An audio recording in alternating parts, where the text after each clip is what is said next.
हो तुम्हारे नौजवानावा। अरे ब्रह्मा के पुत्र हवे राजा दशरथ उनकर हमने साबा हो सामतानावा।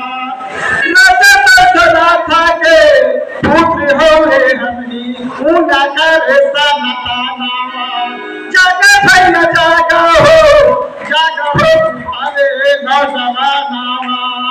अरे गुजरात जागी गए जागले पंजाब। अरे जागी गए बिहार भैया जागले असमावा। अरे जागी गए भैया झारखंड के तुम्हारे नौजवानावा। जागा भैया जागा हो तुम्हारे नौजवानावा। जागा भैया जागा हो तुम्हारे नौजवानावा। अरे अपने बेटा योगा बेटी के पढ़ावा। अपने बेटा योगा बेटी के पढ़ावा। अरे उनका पढ़ाई और लिखाई के बनावा तू महानावा। जागा भैया जागा हो तुम्हारे नौजवानावा।